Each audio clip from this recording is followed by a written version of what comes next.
Graça e paz, espero que você esteja bem. Continuando a nossa série de vídeos em relação aos cânones de Dort, eu vou trazer para vocês os artigos que foram desenvolvidos neste sínodo e como eles são extremamente importantes e necessários nos dias de hoje.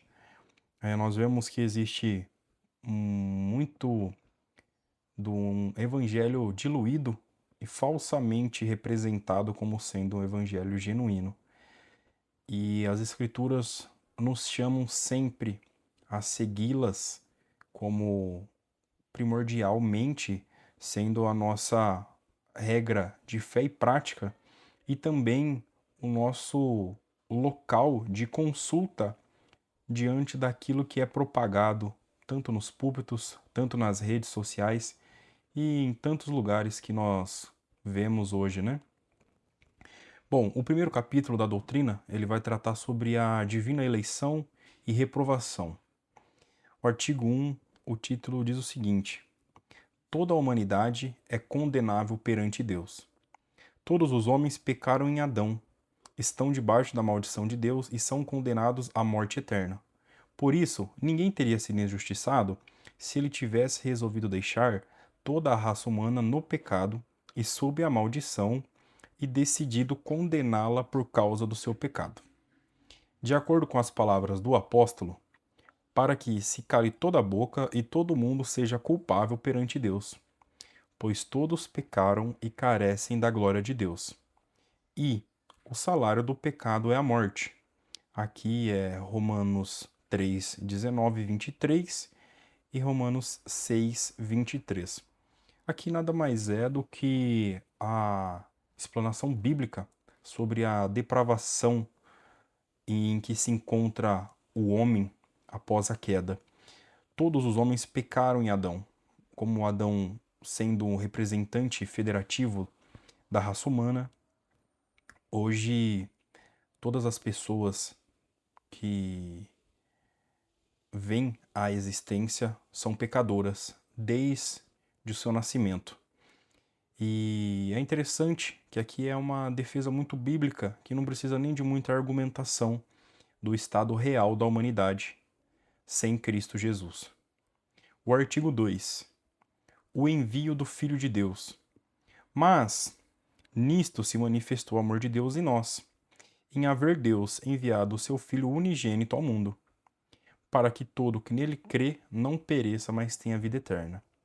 Aqui é citado 1 João 4,9 e João 3,16, que é muito conhecido por você. Nós vemos que a providência divina se descortinou em Cristo Jesus, sendo Ele o motivo de Deus nos salvar, pela obra expiatória e propiciatória de Cristo, que nos é imputada a justiça, não pelas nossas obras, mas sim pela obra daquele que foi perfeito, que é perfeito, sem pecado, e que está à destra do Pai hoje. E que ele promete que todo que nele crê não perece, mas tem a vida eterna. Artigo 3. A pregação do Evangelho. Para que os homens sejam conduzidos à fé, Deus envia em sua misericórdia mensageiros dessa alegre boa nova a quem e quando ele quer.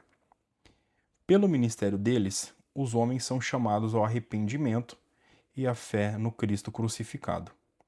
Porque, como crerão naquele de quem nada ouviram? E como ouvirão se não há quem pregue?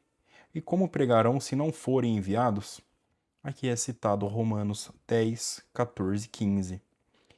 Aqui nada mais é também do que a verdade bíblica de como a pregação do Evangelho é um instrumento maravilhoso que nós temos a oportunidade de participar da obra de Deus naquilo que concerne ao chamado externo e crermos que Deus é capaz de converter o mais perverso coração, não pelas nossas forças de que empregamos o Evangelho, mas sim pelo poder do Espírito Santo.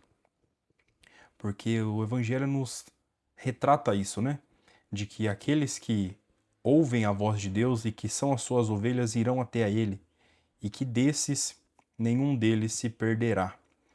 Então, nesse mundo de hoje, que existem tantas objeções ao cristianismo, ao evangelho, até mesmo aqueles que se dizem cristãos propagam um falso evangelho que Paulo os consideraria se estivesse hoje anátemas, malditos, amaldiçoados.